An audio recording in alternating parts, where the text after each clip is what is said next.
What was that? Did you watch Florida State, North Carolina State play? What was that? Wow.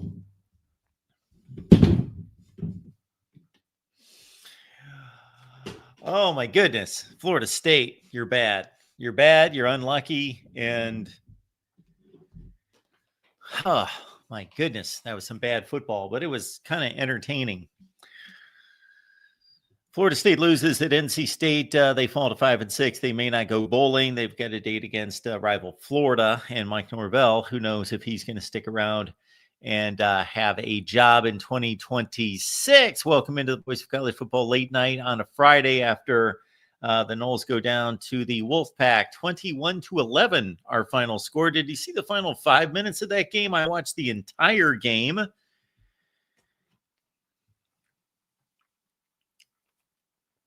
There's about 4 minutes left in the game. Florida State's down 14-11, and they force a punt. And the NC State kicker shanked it. Not shanked it off to the left or the right, but shanked it short. And it was so short that it hit a poor Florida State player in the helmet as he was kind of the up man, one of the up men. And he obviously heard the call to get away from the football, and he was kind of scrambling, but didn't know where it was in the air, and hit him right in the helmet. The ball bounces all the way back to the original line of scrimmage. North Carolina State's punter recovered the fumble, the muff, technically the muff. So NC State gets another chance. Florida State's defense, boom, undaunted, comes back out onto the field, shuts down NC State for a 3-and-out. NC State kicks again with about 2.5 minutes left in the game. And the Florida State punt returner lets the ball get too close. And there we've got another muff. NC State recovers, ball game. And even with that, Florida State had really 2 more shots. Even after all that, 2 more shots after 2 muffs in the span of like 30 seconds. 2 muffed punts in the span of about 30 seconds. Florida State still had these 2 shots. The defense for Florida State, you got to give it up for these guys.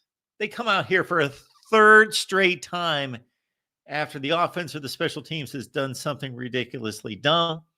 And the Florida State defense comes out backed up in its own red zone, trying to protect a 3-point lead, not let that get out to double digits, and basically the game's over. And they shut down NC State again. NC State, instead of opting for the field goal on 4th and 6 to make it a 6-point lead and force Florida State to score the touchdown to win the game, they go for it on 4th and 6. And the wide receiver high points the football, brings it down, touchdown, and NC State closes it out. And even with that,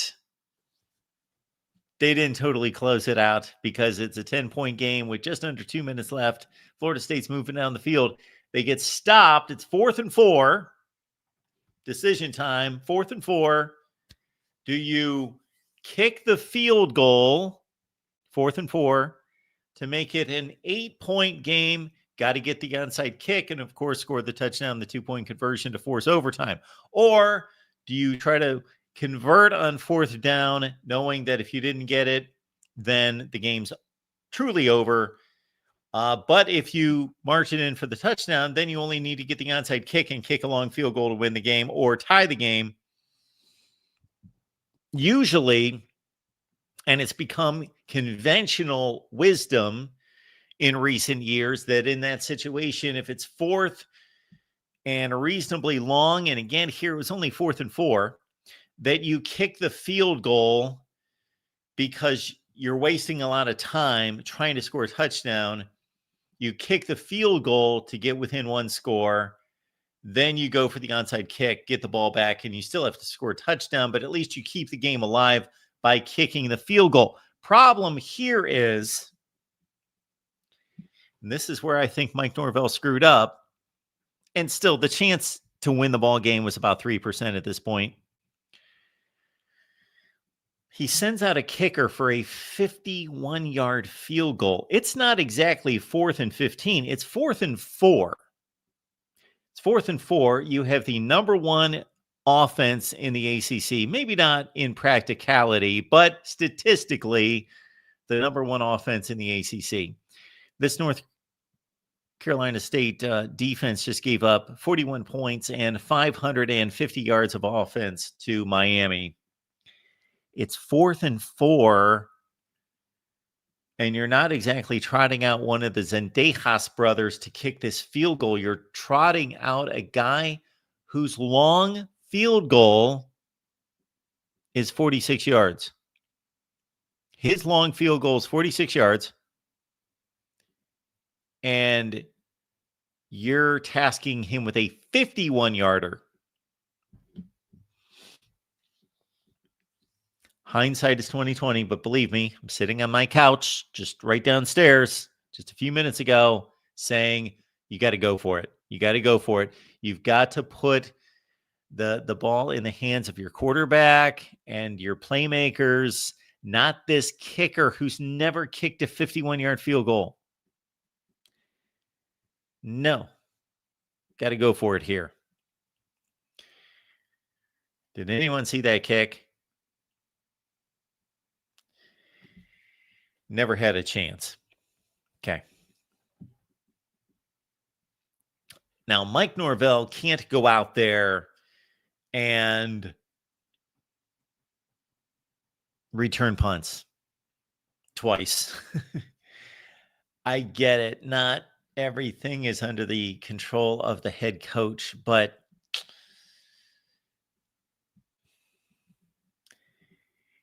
went out to Stanford earlier in the year and played one of the worst teams known to humanity and lost to Stanford.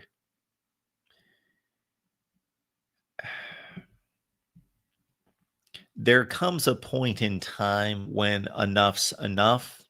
There comes a point in time when the play on the field, even though those specific plays can't be controlled by the coach, like you think, okay, that's a scholarship athlete. He should be able to catch a punt. That's a scholarship athlete. He should not be, he should be able to catch the football, rudimentary things like that. But when it happens with like this player, this player, and that player, and this guy over here in this unit, and the special teams is a disaster 3 consecutive times. They missed a field goal in the first quarter from short distance. They missed this field goal. They muffed 2 punts. Okay, this is widespread. And when it's widespread, whose responsibility is it? It's not like one guy. It's not like, okay, we've got this really good team and everybody's buttoned up, but we've got a bad field goal kicker or whatever the case might be. Our quarterback's got the yips, but man, everything else is buttoned up. We're this close. No.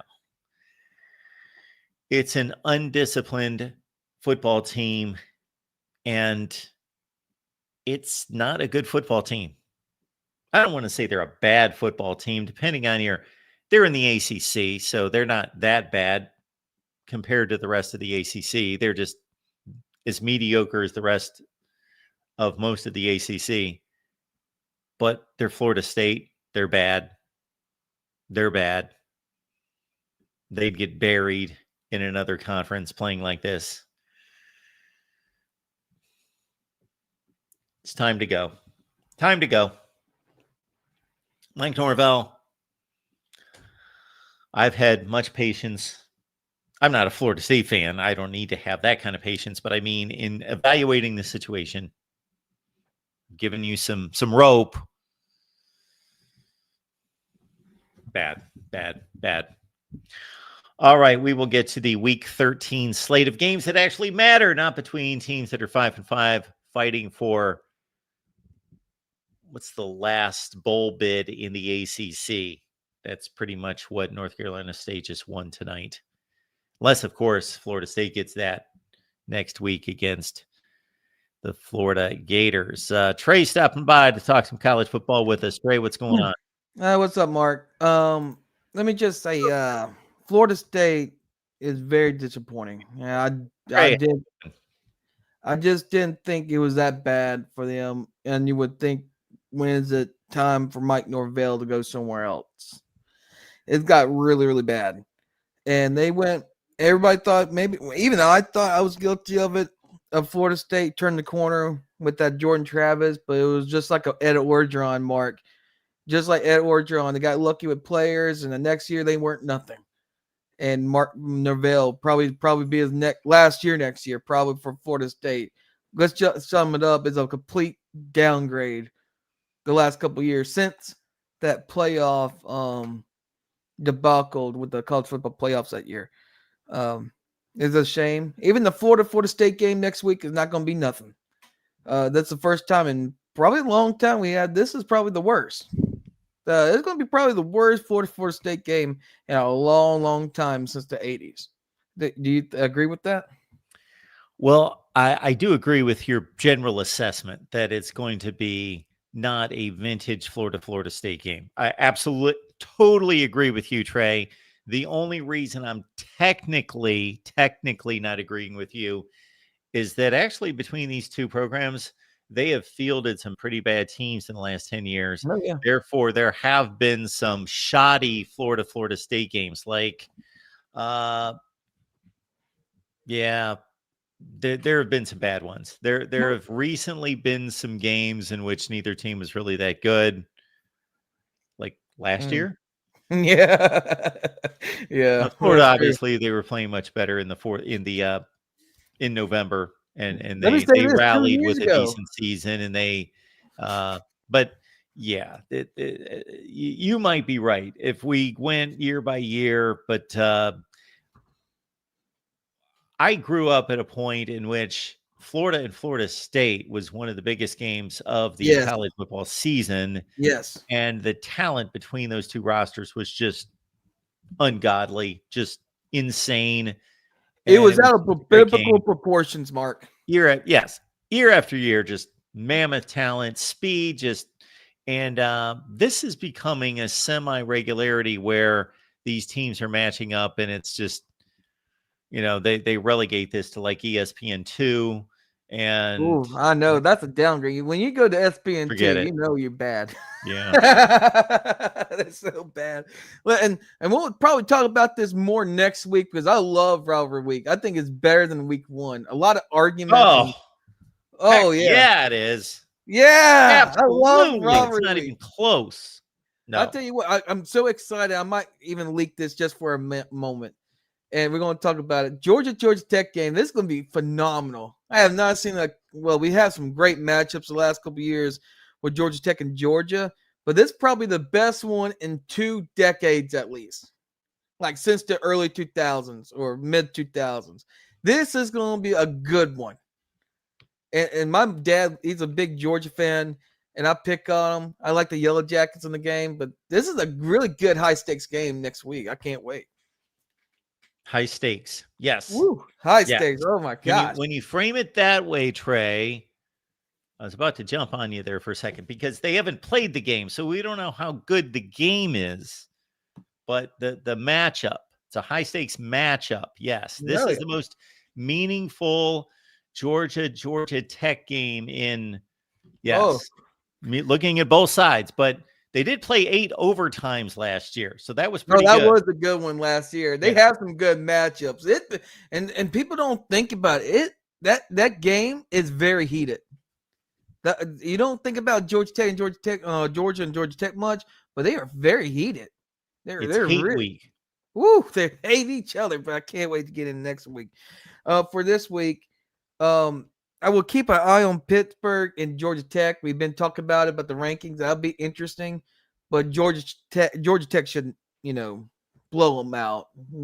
We all agree that Pitt. Yeah, I think so. Even though they're pretty Yeah. good in my eye, Georgia Tech's a far better roster. They're built for this moment, and they're ready to go to the ACC championship.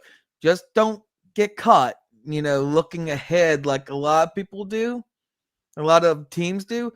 Georgia Tech is that team that they do look ahead, and who they lose to? They got caught by one team. Was it Louisville or Well, who they did they lost to lose? NC State. They lost. See, that's a good example right there. They lost to NC State for looking ahead. Georgia Tech is a great team. I think they could beat Georgia. I think they're the closest ones to beat Georgia this year, like they did last year. No one took them seriously. I'm so excited. Trey, I love your enthusiasm.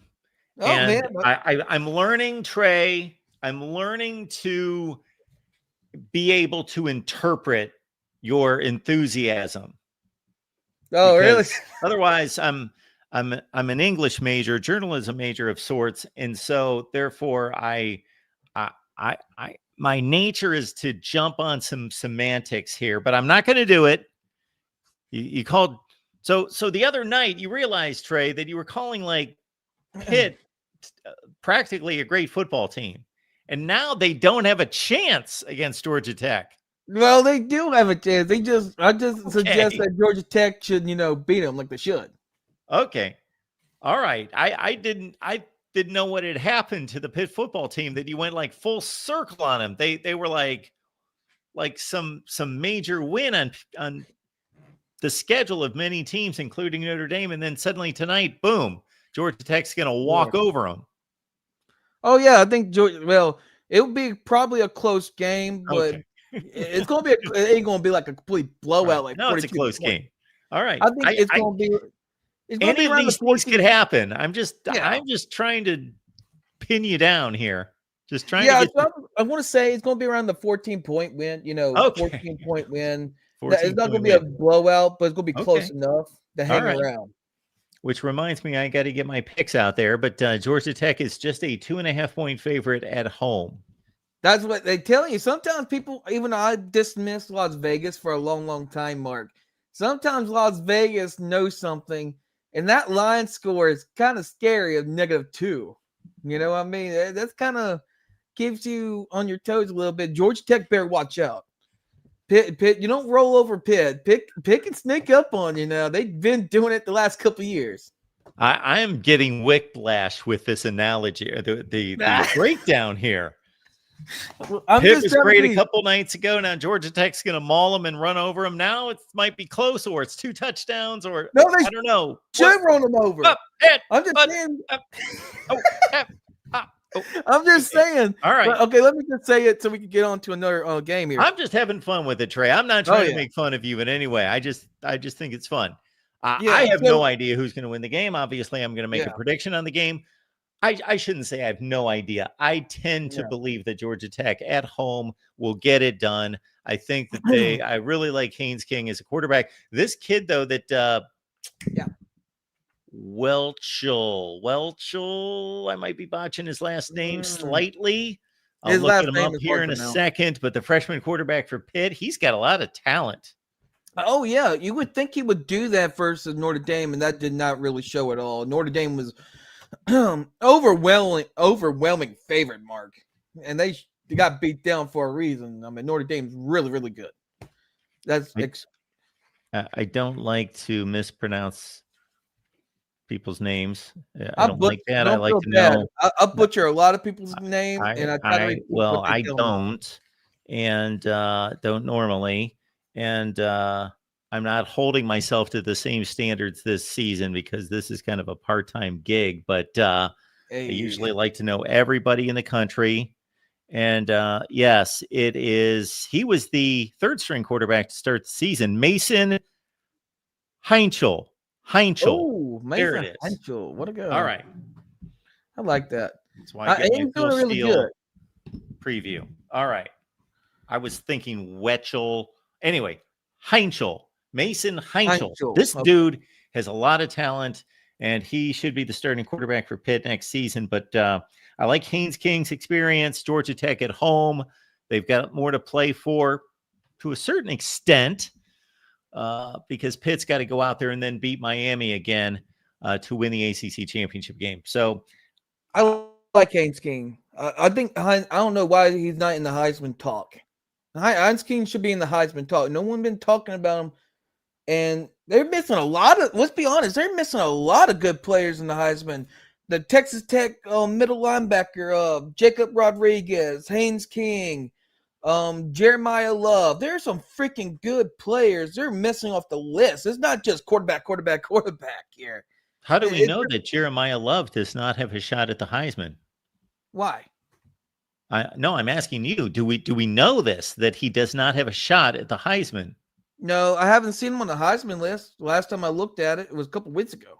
So, and no one's been talking about him. All I've been hearing is quarterbacks. Especially the Ohio State quarterback. I heard Marcel Reed, those guys. But Heisman race is more than the quarterback, Mark. I don't know when did it turn into a quarterback MVP trophy when we got the Maxwell, Well, you're right. It has turned into a quarterback award. It turned into a quarterback award right around the time that the game itself transitioned basically from a running game into a passing game. So they were like that with Tim Tebow, and somehow Mark Ingram won the Heisman. And Mark Ingram, he put some big numbers. But the guy who I really want him to win the Heisman is not because my girlfriend's beside me or I'm a Texas Tech guy. I wanted Jacob Rodriguez because he's been a menace. He has been over the field. He's swarm. He can pass defend. He can blitz. Man, I wish I was that good. And I played middle linebacker. All I did was blitz. I was on the blitz packages. I was not very good in coverage. He does something better than me. I'm just saying. I'm just like a Clay Matthews in a way, but I can't do nothing. I did get a scholarship one time before my teacher screwed up. I was supposed to go to Southern Miss, or I was going to Texas State or Auburn. Those are my three schools that came to my high school when I was playing football. So that was 3 scholarships. The blitzing maniac, Trey. Yes, I love it. And do you been seeing John Gruden lately? I have not seen a John Gruden video for a while. He's been doing like college, like once in a while you see him. He did like the Ohio State, Indiana, or Oregon, Indiana. Now he's doing a little bit of college football. It's actually very interesting. It got to be a big matchup, though. It can't be just a knockoff. You know what I mean? But I'm really happy that he keeps doing it. And it might be a Florida coach more sooner than later here, Mark. Well, we're going to find out soon. Because I'm not sure what's going on. It seems as though Lane Kiffin is going to be the guy. He's going to be the domino that starts the whole deal. Where do you think he's going to go? So I said a few weeks ago when these jobs opened that it was my thought that Lane Kiffin, the lean, and I did not have a strong lean anywhere, but my number one selection I thought was LSU, followed closely by staying at Ole Miss, and then the third opportunity in line of odds would be going to Florida. That was my initial thought. Now I'm going to go with a hunch that Lane Kiffin is going to stay at Ole Miss. You know what's so weird? DJ Lagway actually followed Lane Kiffin on Twitter and Instagram. So it's getting very interesting. In Lane Kiffin, I'm sure he's playing mind games with everybody. He's meeting with LSU. He's meeting with Florida. DJ Lagway, following him on Instagram, Twitter. At some point, do you think Lane Kiffin's all doing this for nothing and just like to cause a ruckus? I would like to think that he's not, but you're probably right. I think he enjoys the attention. I think he enjoys playing with people's feelings slightly, and that's lame. Just likes to take advantage of the situation and see what he can stir up, because this is only going to come across his path a few different times. This may be the ultimate time in which he can actually, be the center of attention in college football and the number one candidate for these jobs. But if it were me, this wouldn't really factor into my decision, nor would it be anything that I would play around with. I would be legitimately going to interview at these places, and that would be my approach to it. But I'm not Lane Kiffin. Yeah. Well, I will say this last 2 points before I leave you, because I got more callers. But I'll say this. before the last game, I'll say James Franklin, Virginia Tech. I haven't said anything about it since the rankings. We kind of knew that he was going to Virginia Tech. I think he was the best guy for it, but you don't think he'd be the best fit for Virginia Tech. You know what I mean? He'd been coaching around the region, Vanderbilt, Penn State. It's around that region, but he just don't seem like that traditional fit of Virginia Tech or like that old. He just don't fit the bill of an ACC guy. He was more like a Penn State, Penn State. Well, he was at Penn State, yes. Yeah, but he looked Why like he was a doesn't Big he Ten fit guy, like the Michigan ACC? State. I thought he'd be like a Michigan State, maybe something else in the Big Ten. He Not an coached at ACC. Vanderbilt before Yeah, this. you know what? I actually liked him better at Vanderbilt. No, I'm serious. Y'all think I'm kidding? I liked him way better at No, I Vanderbilt. just can't follow you. Huh? So he doesn't seem like a Virginia Tech ACC guy. Why? He just don't. Listen, I love James Franklin. I didn't want him at Florida either. You love him, you just didn't want him. I just didn't want him, but I'm happy for him. He's a good guy, and he loves the kids. There's a lot of coaches that don't care, like Bobby Petrino. Bobby Petrino came in. Let me tell you something. Trey, you're vouching for James Franklin. You know that he loves the kids, but Bobby Petrino doesn't. No, but man, why do we think Bobby Petrino doesn't love the kids? Because he likes the other kids, the female kids too? Godly. Let me tell you something. I'll tell you where I was when I was a kid. All I know was I was looking at a press conference on SPN, and you got Bobby Petrino in a dang neck brace with a bruised eye. Oh my God! Dang. He fell off his motorcycle. He looked like got ripped up by a bobcat. Man, he looked terrible. But I never liked him. He's the biggest douchebag in football. Period. He left the Falcons, and then he left the Louisville Cardinals, and he left the know it's history. Razorback, and now he's going to be. I think he's going to be the Razorback coach too. Okay. But I think he was going. I thought James Franklin go to Arkansas would be pretty interesting. All right. That was my James Franklin, by the way, hails from Pennsylvania. He is a Pennsylvania born and bred guy. Who, James? Know that? Yes. Whoa! Wow, that hurts. Just look that up. You would think, no, you're gonna be sad when you get fired, but he looked that kind of extra disappointed when he got let go when he went to College Game Day the next week. And I was trying to figure out why, because usually you were trying to figure out why he just got fired. I know, but he had that extra, extra. And I know what's going through the minds of the people in the chat is $50 million was headed his way. Why was he sad? Now, he was the man was making a ton of money regardless. It didn't matter if he was going to be the head coach at Penn State or be on his way. He was set and is set for life. But these guys put a lot of time and effort and have a lot of pride. And he thought he had a great football team and was going to have a great season and probably stay at Penn State for another 10 years. So he ain't no scrub I now, think Mark. that he was disappointed. He ain't no scrub now, Mark. He was a pretty good coach. He just didn't fit those standards of like taking the next step, in my opinion. Now, Virginia Tech, can he rise Virginia Tech like he did with Frank Beamer? That is a good question. But the time ran out on him, and he was not getting no better. I think he can fit the bill of being 10 wins on Virginia Tech and be happy with it.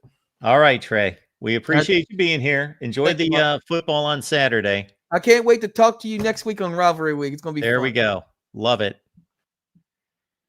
Got to stay on top of Trey, or he'll talk about every coach, every player, every game in college football. It'll just keep going. All right, folks, we appreciate you being here. And as Jackson is pointing out, we've got VOCFB merch. We do. Believe it. So you can combine your favorite two brands. Whatever scrub team you root for, they're obviously your second favorite brand. But your favorite brand, the voice of college football, then again, whatever team, you throw on there with the voice of college football. And we've got merch for you, and we will display that merch here in just a second as we take our next call. We got the real MVP showing up. Well, Mark, I guess you haven't heard the big bombshell news of the evening. I guess not. On the way, the last call, according to Ross Dellinger and On3 Sports, we know where Lane Kiffin will be going. Oh, okay. He will be going to the University of Louisiana State. Okay. Well, he is originally reportedly correct. he's going to finalize an offer of roughly $90 million. And the Tigers will be offering a cash roster worth around $25 million annually. Okay. So Lane Kiffin should, according to Ross Dellinger and On3, will be leaving Ole Miss to be the next coach of LSU. I do not know when this is going to take place. It's right now, after the playoffs, after the Egg Bowl, but before the playoffs, like he talked about an announcement before then, if they're going to allow him to stay for the playoff run, but he is gone for the next season. Well, to me, the dollar amount that you just named, not for a salary, but for the roster, seems a bit curious, because it's telling me that either some of the figures that we've heard about other rosters in college football are inflated, or this, you said 20 million, 25 million? 25 million annually. 25 million. That is probably in addition to the 20.5 million. Right. And just to correct school... Justice Kane, I'm not getting the tweet from Ross. I'm getting the tweet from On3 Sports. So if you go to On3 Sports, that's what it says. Okay. And the 20.5 goes to the athletic department, actually, not just the football team. The football team's in the 75 to 85% range of the 20.5 million. So whatever, 17, 18 million. So they're guaranteeing him a roster in the range of $42-43 million. Right. And this wouldn't have gone down, in my opinion, unless he's, there's already things back then. It's already been accepted and everything, because this type of thing just doesn't get out on its own, without somebody intentionally getting it out. So I believe he will or should be the next coach of LSU. Kalshi has him at a 73% chance. It massively spiked today that he's going to be the coach of LSU. So this is, to me, an all foregone conclusion. I know it's not 100% official yet, but it's as official as I think you could possibly get without him being there, in my opinion. So to me, this is a great move for LSU. I think this is the guy. There are others. He's not necessarily the best coach in the country, or the best available or could be available coach in the country. And when I say available, I mean either flat out available, like Brian Kelly's available, obviously, or can be pried out of a job, like not Kirby Smart, not Ryan Day, not a handful of guys.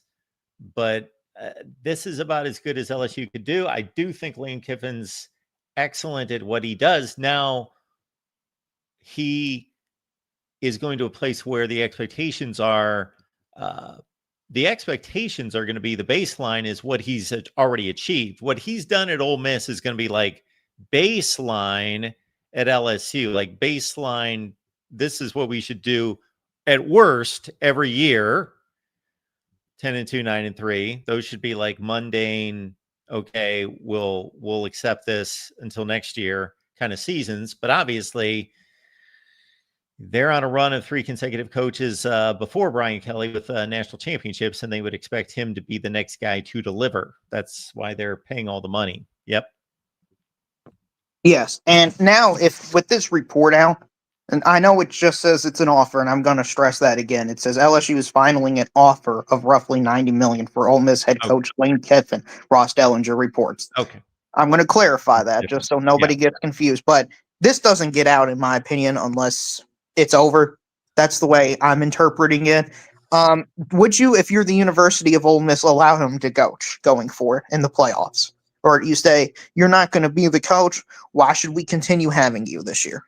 That is a great question, because I would have said in other circumstances, and we've seen them not many times at a championship level, because obviously those kind of coaches don't typically leave until the season's over. Maybe the most famous one, and the first one was Steve Fisher, Michigan basketball coach, who took over for Bill Frieder, who went to Arizona State in 1989. And Bo Schembechler was the AD and told Frieder to take a hike, and that he wanted a Michigan man coaching the Michigan team. They won the national championship with an interim coach. So, yeah, that's a tough one, because I would want to take that prideful kind of stand, which I don't think is any kind of false pride. It's simply, you've made a decision to coach for another university in our same conference, nevertheless, on top of that, and somebody we would consider to be a rival, and we're going to be facing you, and your head's going to be in Baton Rouge with building a coaching staff and recruiting and transfer portal for your 2026 team. I'm starting to talk myself out of what my answer was going to be, which was pride says, get out of here. We're done with you. You're coaching somebody else. You are somebody else's coach. Do not coach our football team. It's not your football team anymore. But I was going to say, but who's the best equipped to take this team forward this season would be Lane Kiffin. Obviously, he's the best head coach for this team. However, I'm starting to talk myself into, he might have divided loyalties. And not that he's not going to try to win a national championship and look good. That's going to make him look all the better. But divided time, he's going to compromise his time. There is no way that he won't be, in addition to game planning, looking at transfer portal lists or catching, this player's ear or that player's ear to try to, figure out again how he can supplement his roster, and thinking about his coaching staff, because as you well know, we get near the end of the season. As soon as Black Sunday hits, boy, these coaches are scrambling to find, he wants the very best defensive coordinator he can find. If he's not going to retain that staff, which I would guess that there's no way he's retaining the entire staff. But their defense had a nice season. So I guess the next question is to review who's his replacement on that staff. And that's what I'd have to look into. Well, and it's not official, so I don't know if Ole Miss is going to hang on to hope, or if they've already got somebody in line that's through the back channels and all that well, they stuff. got to be thinking. Yeah, they've got to be preparing for the worst. Right. And I'm assuming with this report out, again, I'm just assuming, but they've kind of known this was the direction. I mean, people have speculated for weeks now, since Ole Miss hasn't announced an extension for Lane Kiffin, that he was gone. And I think that was a good tea leaf to read. This is $90 million for how long? It doesn't say. Okay. So he's probably making $11 or $12 million per year. It's probably like a 7-year deal. So be interesting to know if Ole Miss could match it or get a hometown discount close enough that they really think, okay, this guy is worth it. We think we can, if they're giving him 7 years, 90 million, we can give him 7 years, 82 million, and we can give him almost a roster as close. And I forget the ages of his kids, but I know that I've heard him say fairly recently that he enjoys, and I think this is beyond the typical, obviously every coach loves where he is, but that his family's there and that his kids are being raised there, that they might be able to get a discount, hometown discount. Maybe, but if you're Ole Miss and this report out, to me, it's just, all that stuff would be negotiated behind closed doors, because not a lot is leaked about the Lane Kiffin saga that's been out in public of negotiations back and forth and all that stuff. To me, this is like the closing of the chapter. Like, Well, to me, they've already done all that, and Lane Kiffin has already made up his mind. Well, you're probably right, but what I'm saying is that we have seen situations in the past where we knew that coaches were offered by certain schools and they turned them down and That's they true. stayed. Mark Stoops a few years ago was probably the most high-profile recent one, where he was widely reported to be the next coach of Sure. Texas A&M before it was Mike Elko. Literally, like 5-6 hours later, something like that. I mean, so these things do change fast. But for me, how quiet it is, and all of a sudden for all this to come out, and also just a few hours before, there was the report that Lane Kiffin was going to make a statement or say something after the Egg Bowl. To me, this is just all lining up in one clear and obvious direction. And that direction is Lane Kiffin is most likely going to be the head coach of LSU. And I've got to ask you, Mark, does this somewhat delegitimize the national champion winner? Because Ole Miss is going to go in the playoffs. They're going to be a 5 or 6 seed because they don't have to play an SEC championship game. And they're going to be in the second round at least because they'll beat Virginia, the Georgia Tech, or the G5 rep. Mm-hmm. And it's like now we're having teams without head coaches that can make a deep run in the college football playoff.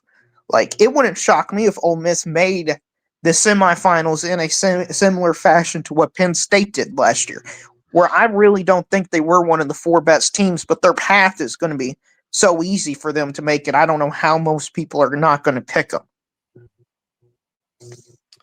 Well, it delegitimizes advancement in the playoffs, but I don't think it illegitimizes the national championship itself, because it's still an extremely difficult path, especially for a team that has to play the first game and win 4 games. So,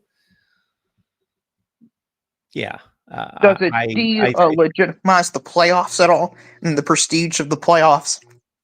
Because you're having a coach who can has an easy case to make a run in the playoffs, saying, no, I would rather go to a team that's going to go to like the Citrus Bowl or the Music City Bowl or the Boca Raton Bowl.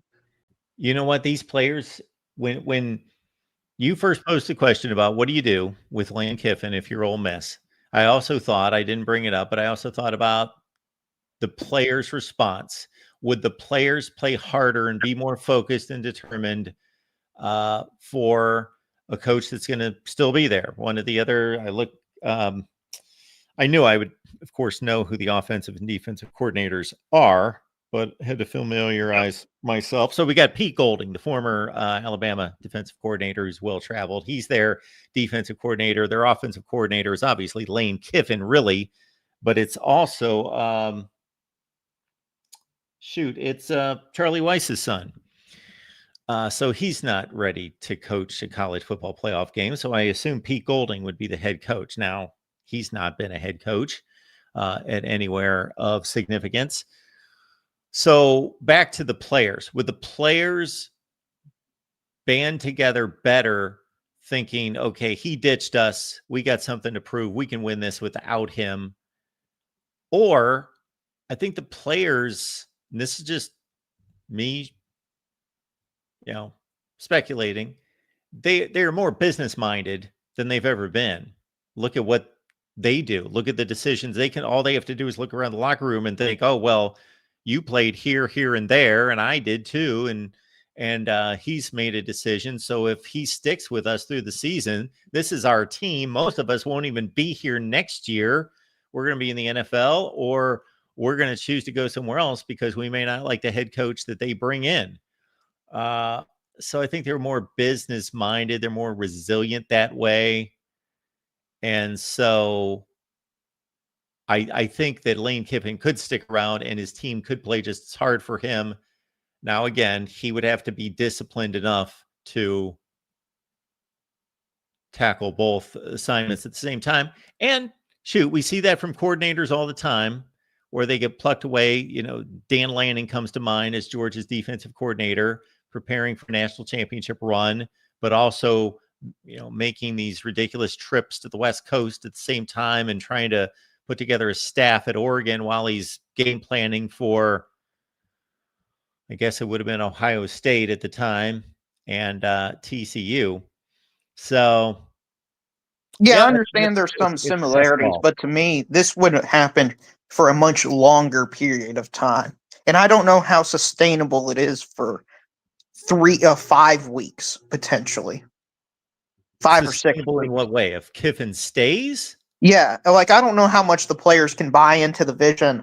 Like I think that at first you can channel like I want to say anger, but like a resiliency. But I don't know if you can channel that for 5 or 6 weeks. Yeah, And, I don't know if he can juggle for 5 weeks, right, knowing that what's more important to him basically, because he's not winning a national championship to try to get the next job. He's already got the next job.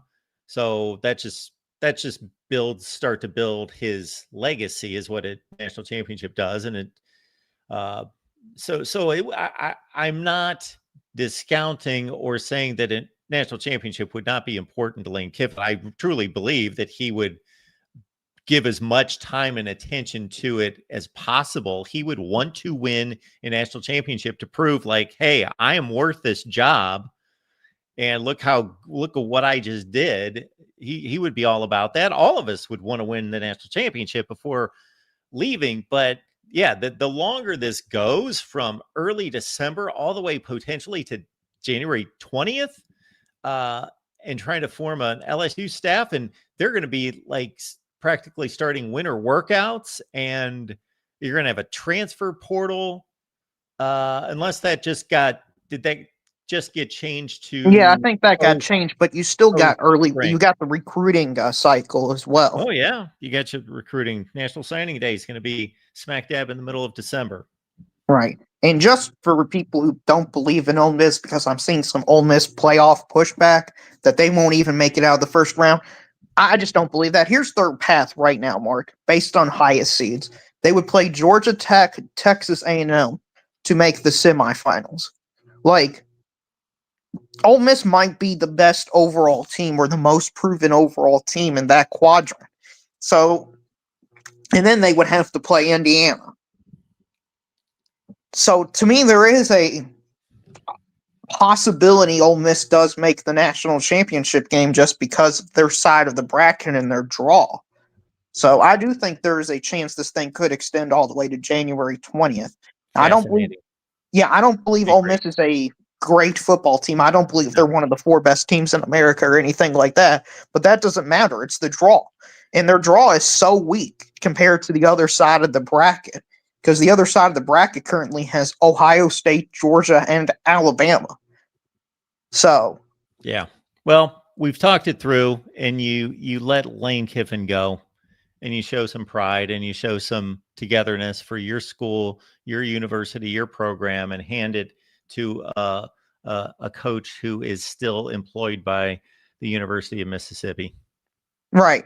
I mean, do you think for college football as a whole, they're going to implement the NCAA or somebody's going to implement a rule next year saying, hey, you can't leave if you're not completely done with your season? Because, this reminds me somewhat of a Christian McCaffrey situation where all it does is start out with 1. But what if next year it's 2 and the year after that it's 4? And then at what point does it destabilize until a player says, well, I don't need to play in this game, or I can sit out this game. My team's going to win anyway. Well, if we're talking about players, then we're talking about thousands of guys. But if we're talking about coaches, this is a rarity. Yeah, I know. But to me, coaches are the leader of football teams. Well, if you're a player and you see your coach leave, your first thought is, well, he can leave and he doesn't care about that. So why should I care? Okay. You're talking about connected to these situations. Yes. Players not wanting to play. But I'm pointing to the sheer math and probabilities or improbabilities that this will arise very often. I'm not saying that it will never happen again. And obviously, the more you expand the playoffs, the more you have lesser teams playing in the playoff that will have coaches who will aspire for better jobs. And so going to a playoff, if it's 16 or 24 teams, then you've got more likelihood of this happening. But while it's still 12 teams, the likelihood of guys leaving playoff caliber teams to go to other teams is still rather minimal.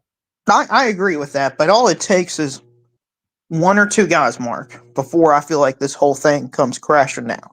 Well, the NIL and the pay for these players has to include postseason play. I mean, I would hope so, but none of this is regulated at all, and that's my big concern. Because people can do whatever they want, and everybody's self-interested for themselves. And I think this could end up in a very bad place quickly, is all I'm saying. Like, there's not a lot of good outcomes by a head coach leaving during the middle of a national championship run, and there's mainly bad outcomes that occur. I think that's my overall general point. But yeah, I can't think of any good outcomes. Right. Yeah, honestly, absolutely right. But it's a bad look. Yes, it is. It's a bad look for the sport entirety. Yeah. Because what you're saying is the reason we did this playoff was because these bowl games and stuff were becoming meaningless. Well, now you got a head coach leaving that has a viable path toward the national championship. Yeah. So it's just a bad look overall. But Mark, I'll see you later. I guess the Lane Train's next stop is most likely Louisiana State. Yeah, how about that? So to Darreel's point, you know, we've recently been clearing the hurdle and getting past actually thinking of these guys as student athletes. Are some of them student athletes? Absolutely. Many of them are, because they're smart enough to know that they're not playing in the NFL.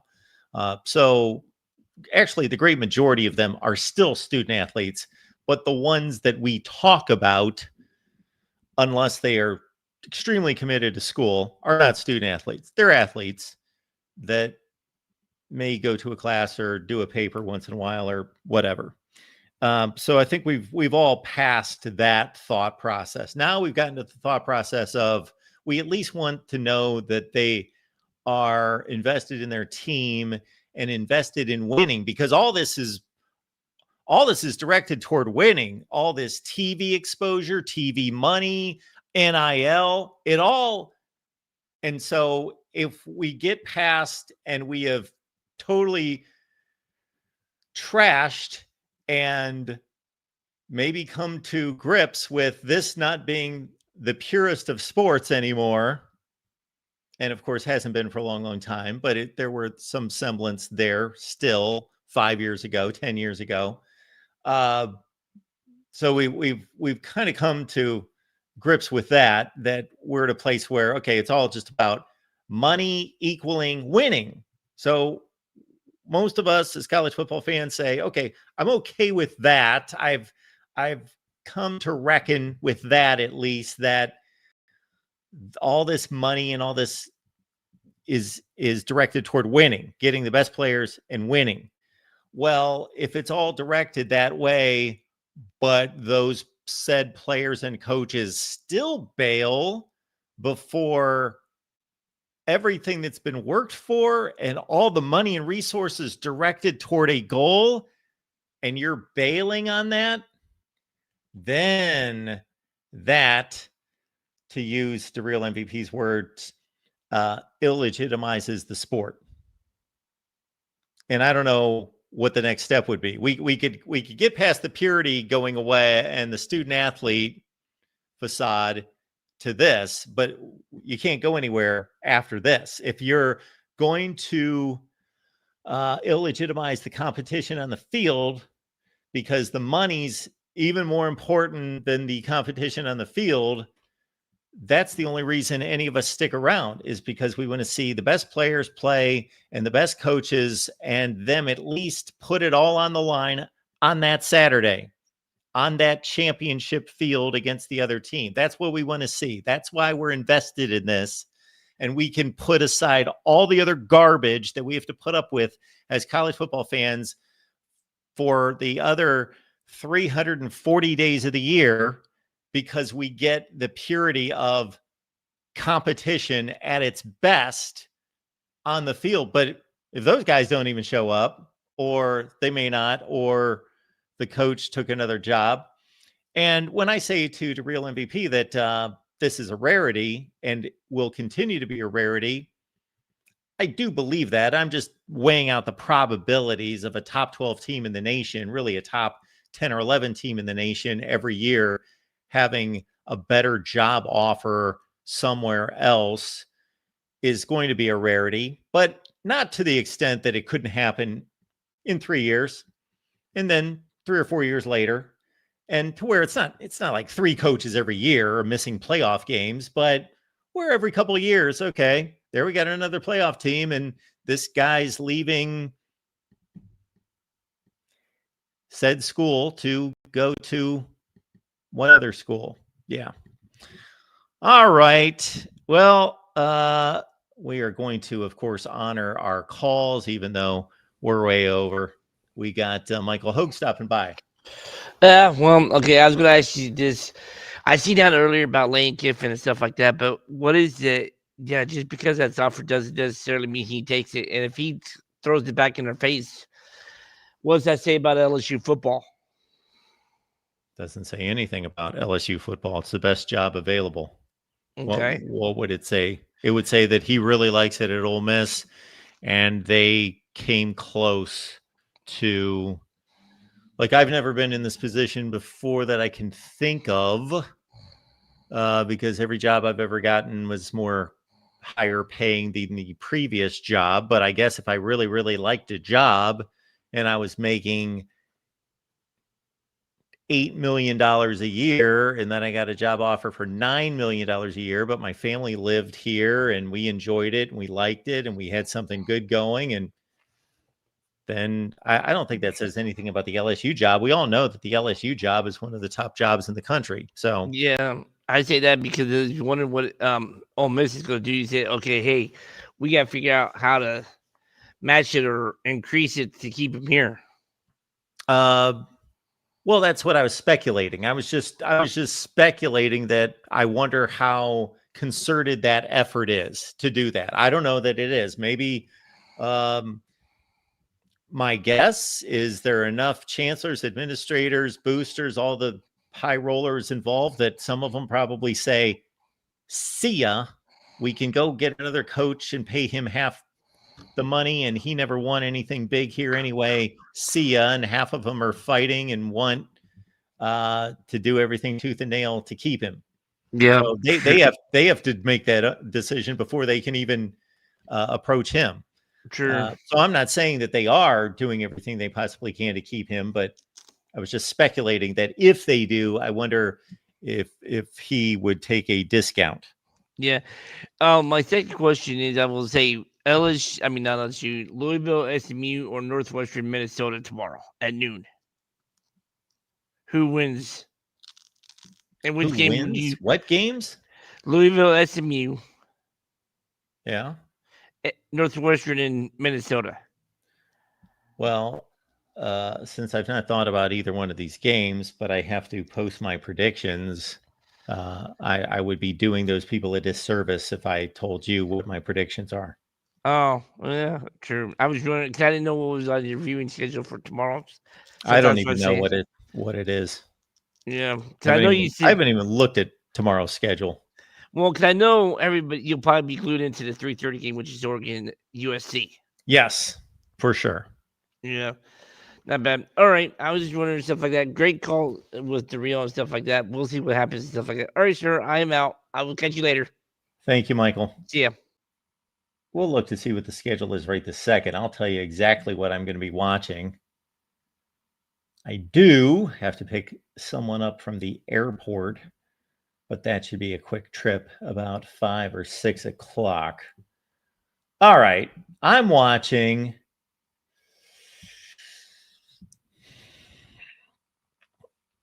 I hate to miss the Ohio State game, but I just don't mess around with these games anymore. I did not watch one play of Ohio State UCLA. Now, the 25-year-old, 35-year-old, and even older Mark would have watched Ohio State start to finish, but I just can't handle some of these games. They beat UCLA before they walked down the field. I'm going to watch Missouri and Oklahoma play at noon. that's going to be the game I'm going to watch above any other game. This SMU Louisville game is pretty meaningless. SMU has a slim shot to get to the ACC championship game. The noon slate is awful. It's terrible. And the noon slate is usually the underrated, arguably best window. I know a lot of people don't think of it that way because they have this, they're blinded by prime time games that suddenly, because somebody's playing in prime time like it's a big game. No, actually, if you go week to week, the best games are in the noon window, but not this week. Missouri, Oklahoma. I guess I will be watching Ohio State and Rutgers. And what dilutes, not deletes, dilutes, man, it's late. What dilutes the schedule, of course, this week are all these SEC scrimmages. So it's a week schedule. Week 13. Yeah, it's horrible at noon. Terrible. 3:30. Look at this lineup of ESPN Plus games. Nice. Yeah, USC and Oregon. And I will watch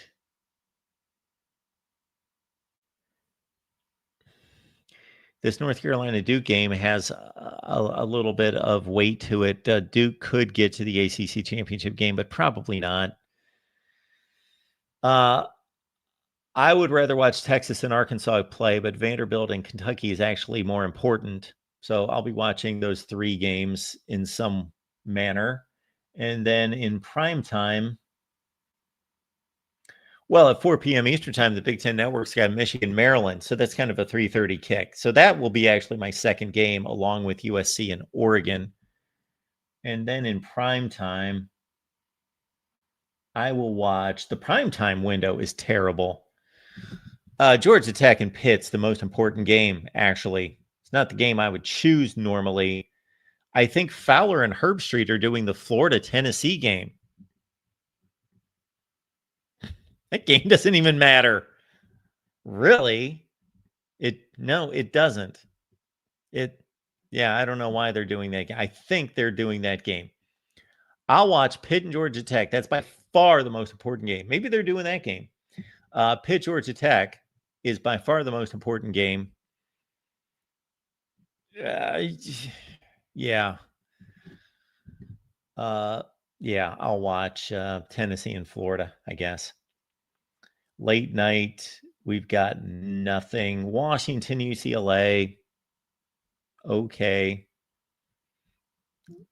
Anytime there's 2 big brands, I'll watch the game, kind of.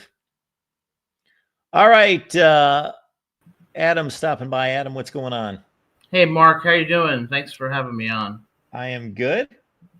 Mark, I'll be quick because I know it's late, and I appreciate you giving me the opportunity to talk. I don't really want to talk about college football as much as I would like to talk very briefly about dating. And I'm going to tell you why. I'm going to give my dating advice. Yes. I saw a very interesting video, actually, about dating just last night. Really? Yes. I'll share it with you, but we need to hear from you first. Well, you may actually keep me around more talking because this is more interesting than these lousy football games that are coming up tomorrow. Yeah, and I would totally welcome a dating segment on this show, but so I'm just, hypothetically speaking, imagine you meet a girl, you take her out to dinner, I don't know, you go for walks in the park, you may even kiss each other, maybe share a hug, and you really like this girl, and then she tells you, you know what, I really, really like you, but I'm kind of also interested in another guy. And so I'm not really sure what I want to do right now. So I need some space and some time. Now, there's 2 categories of guys. You got the first category of guys that says, I understand that, I respect that, and I'll give you your space and I'll be here for you. The second category of guys says, get lost, you have no class. If you don't want me, then see you later. My point being, Ole Miss should fire Lane Kiffin, and they should fire him now because he's doing exactly the same thing. He's saying, I'm not sure if I want to be at Ole Miss. I kind of think LSU is really attractive. I might want them. I think maybe Florida's attractive, but really what he's interested in is LSU. I would say, you know what? I would have said at that meeting this morning with the AD, you're fired now. Get your stuff and leave, because Ole Miss only wants people who want to be at Ole Miss. And that's what I think that they have failed to do.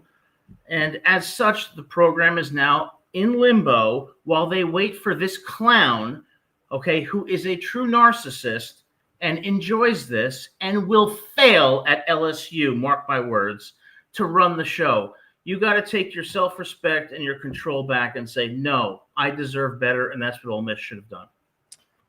Well, I don't disagree with you, because you're taking the honorable route, and that's the route that I hopefully choose myself. That's what I attempt to do in life. However, Lane Kiffin is not the first. He didn't invent negotiations while still holding another job. He didn't start this. No, he didn't start it, but there's one way to take power away from Kiffin and from Jimmy Sexton. It's to say, that's it. You're gone. You're fired. And I think Ole Miss would have more credibility if they did that, rather than letting him string them along. And unfortunately, they don't seem to have the desire to do that. The moment you start chasing something, the more it goes away from you. They should say goodbye, good luck, and they should have a coach on Monday preparing for the Egg Bowl and tell Kiffin to, well, I don't want to use profanity, but I grew up in the 80s. In the 80s in North Jersey, you tell people how you feel, you're straight up, you promise something, you mean something, you fulfill it. This bullshit is ridiculous, no class. And that's part of the problem in our society, is that you have a lot of entitled narcissistic people who are running the show instead of the old kind of values that really made us great. I'm sorry, I'm in a bad mood. Well, that's quite all right, Adam. Again, I love the pitch for loyalty and for ethics. However, nobody would ever get another job in the coaching ranks if they didn't go out there and talk to other people. We can't expect these guys to stay. Are the schools any more loyal to the coach than the coaches are to the schools? Well, they should be. And they're not. No, they're not. Look, Lane Kiffin might go 7-5 next year and get fired.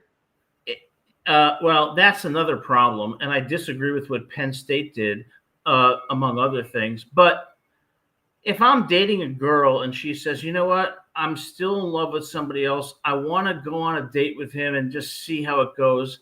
Well, okay, but you don't let it keep stringing along. You say, all right, you know what, go do what you have to do, but by the end of the week, come back and have a damn decision, because I value myself more than to let you do that. Ole Miss is devaluing itself by letting Kiffin run the show. He's a bum.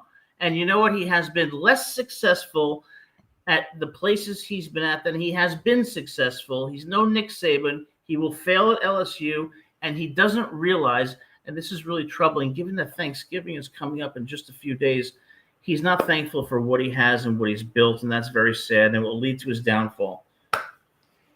Well, again, I can't disagree with your attitude that's backed by loyalty and ethics and being forthright and honest and all those things. I agree with all those things, but there would not be any upward mobility in this sport without negotiating with other and listening to offers from other programs while you still have a job. Yeah. I went on job interviews while I still had a job. Now I understand I didn't have a commitment to 100 football players.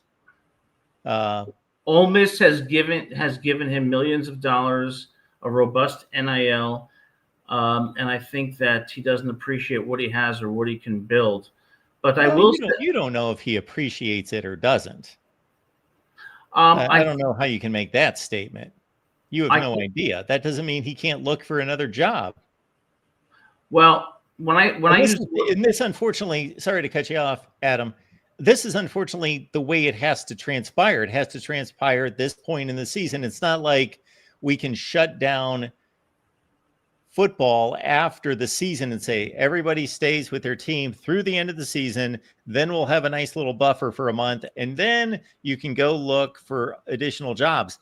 The way it's worked in college football is the day the season's over, boom, bunch of guys get fired, or a bunch of guys then leave their jobs to get the vacated jobs, and it's a free-for-all and a mad scramble that involves leaving players and teams hung out to dry for postseason play. But when I use the word appreciation, I didn't define it. What I mean by appreciation is, I mean loyalty to the university that got you where you were. How is Lane Kiffin going to get another job without looking for another job or listening to suitors for another job? Because I wouldn't want another job. I would feel loyal to Ole Miss and what they did for me, and that would make it a two-way street. And when you have a two-way street, that's what builds championships. Okay. E.g., Alabama and Nick Saban, they both were buying in to what they wanted to do with their relationship. That's why I made the dating analogy. If one person isn't buying in, tell them to get lost. The reason that doesn't work is because you're talking about affairs of the heart that deals solely with a lifetime commitment relationship that's so far beyond. We're talking about business. We're talking about a business versus when you know that somebody's heart's compromised. Well, that's completely different than. I think you're going wrong there, because you can have a business where people's hearts are still in a very passionate place. That's called buy-in. But let's not compare it to that. I don't think there's any comparison to it. We're watching players and coaches every week that have coached for 7 different teams, players who have played for 3 different teams. So that's obviously not the case.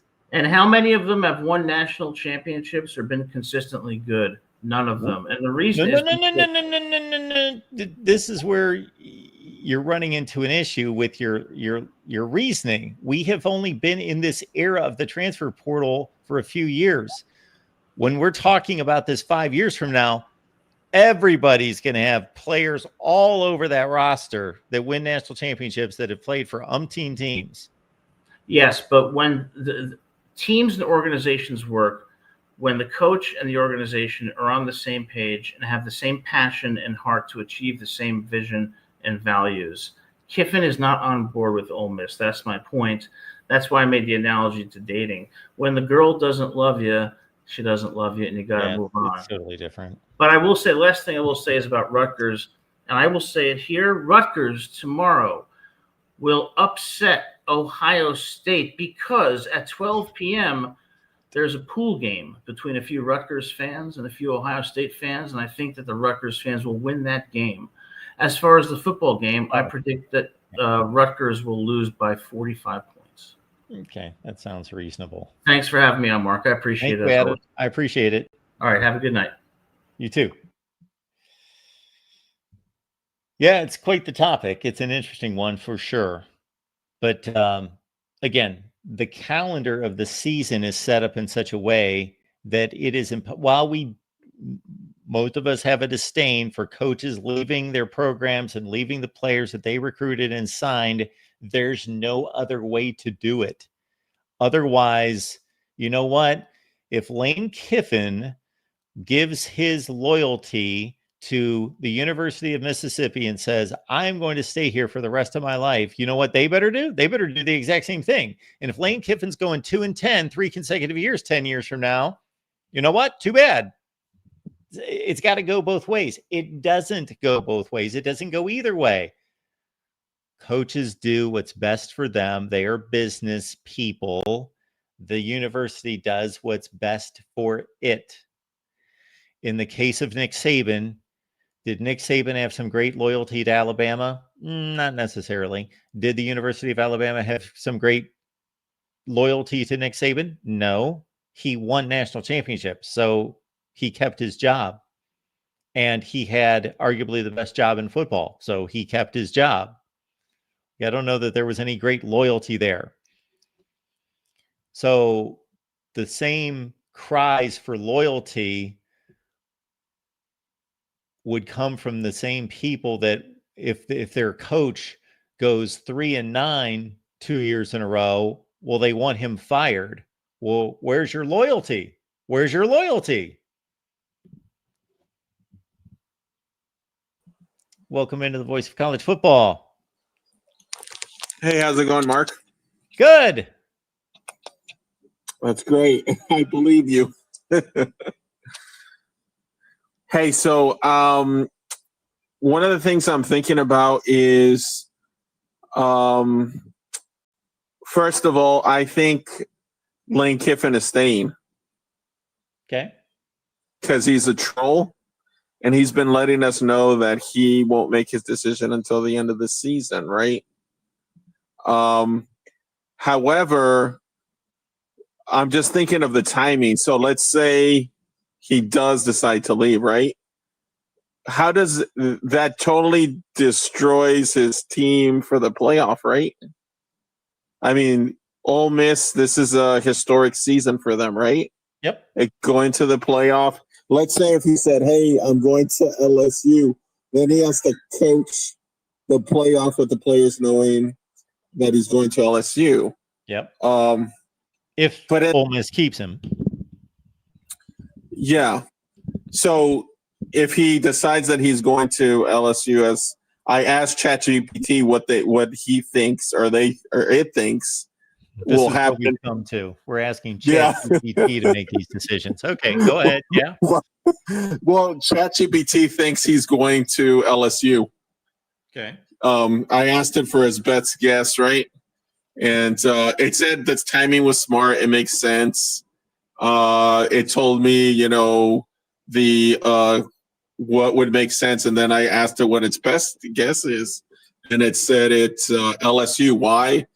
The rumor that it's a $90 million dollar contract.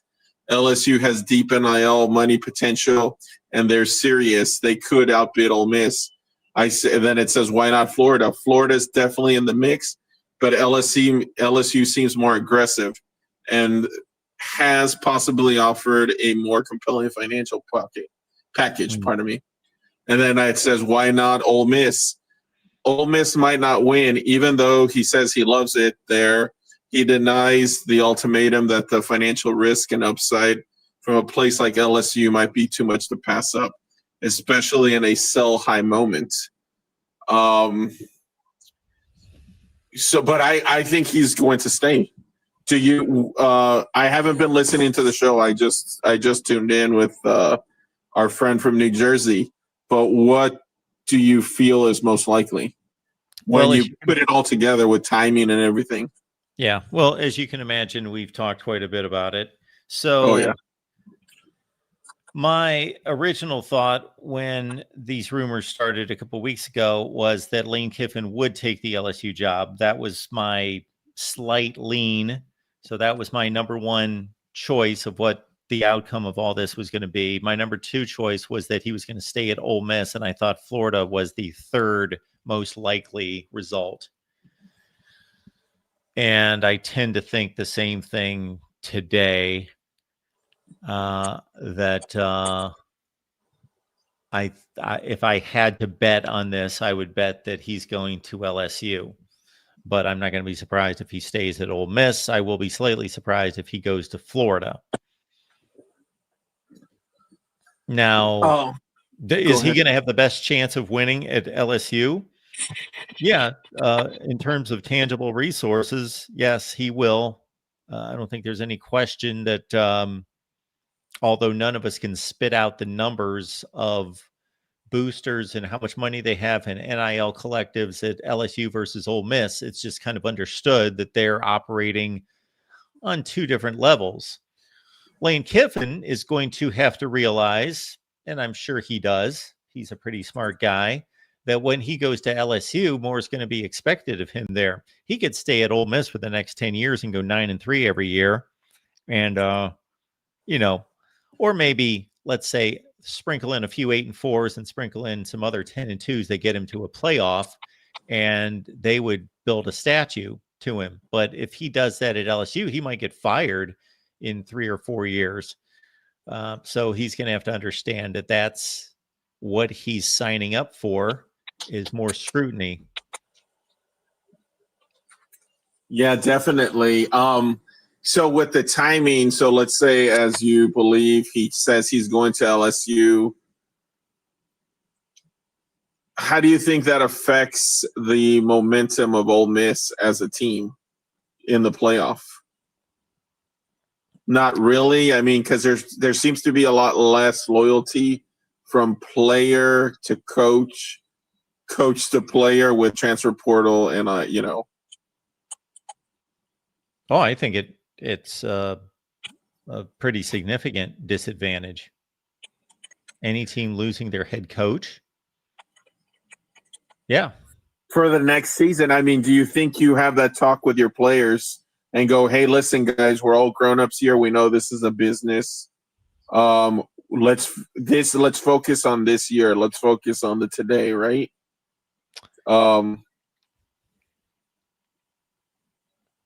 How would you handle it? Okay, so Lane Kiffin, like most successful head coaches, especially in this day and age, is a good salesman. So yeah, he should be able to sell. If Lane Kiffin chooses to stay at Ole Miss, even though he's the head coach at LSU, chooses to stay at Ole Miss throughout the playoffs, and yeah, I think these players, and I kind of covered this territory, but these players are more business minded than any players in college football history. So they would be the most adaptable to, okay, we get it. We can look around the room and see that most of us have played for 3 different teams. So we understand that he's going to a different job.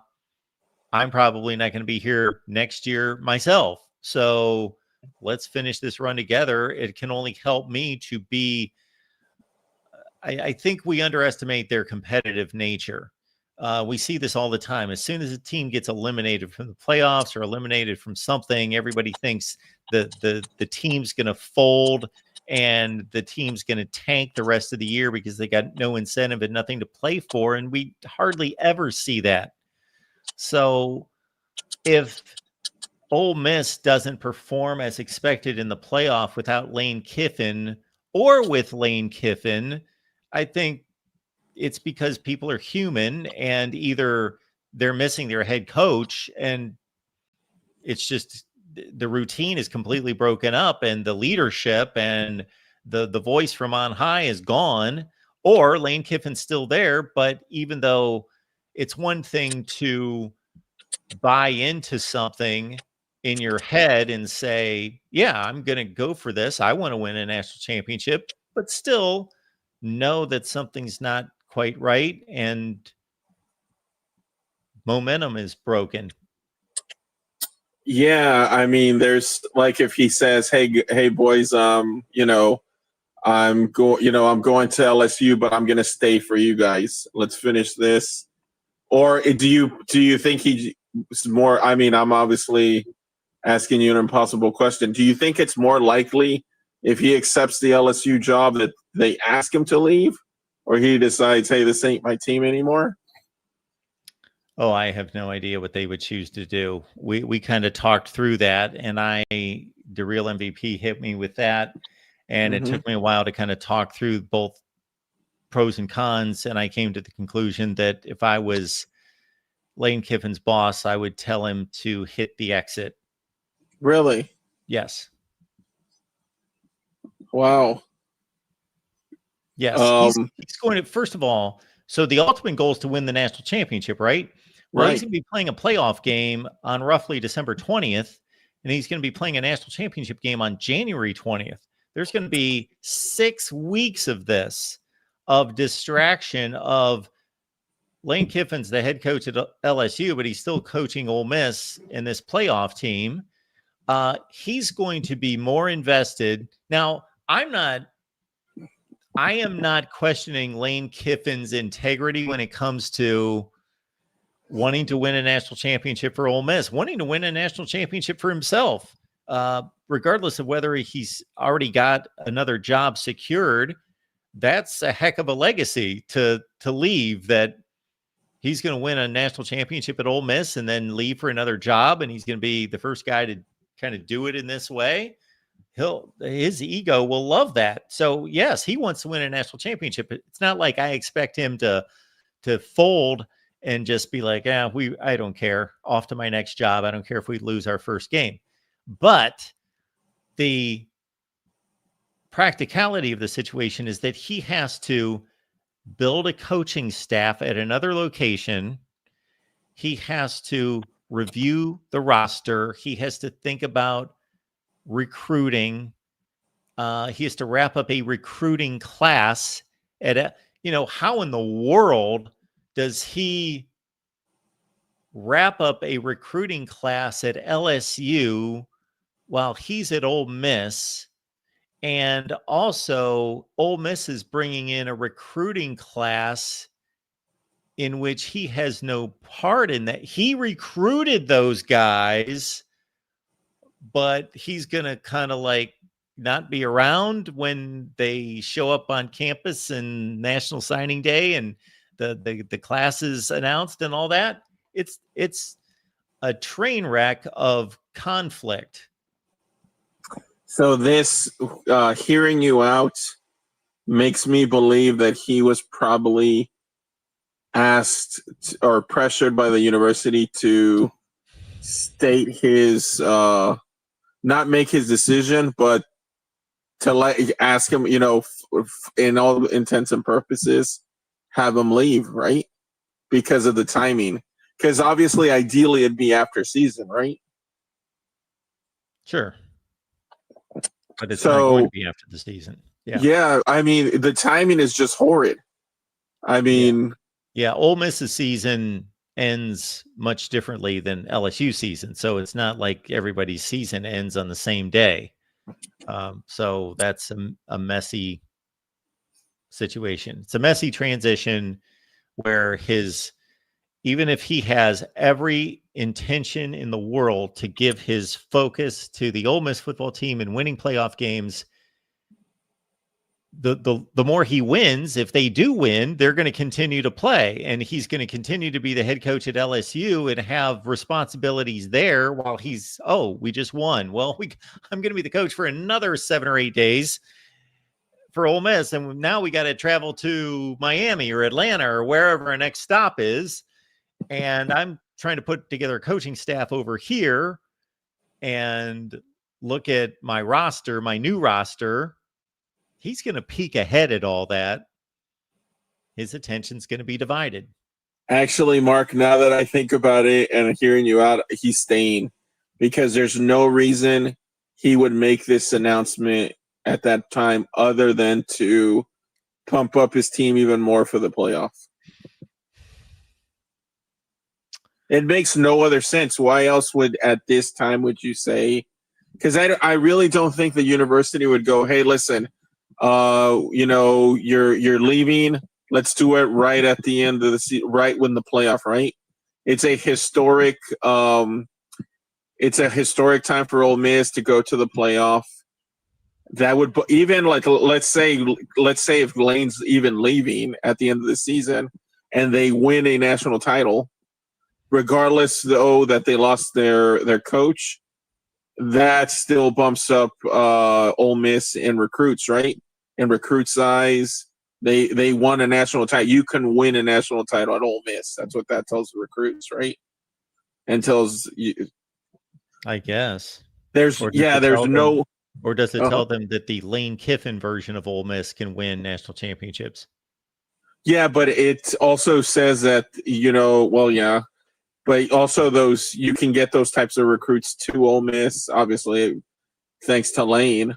So it makes no sense other than to say I'm continuing at Ole Miss to make the statement there.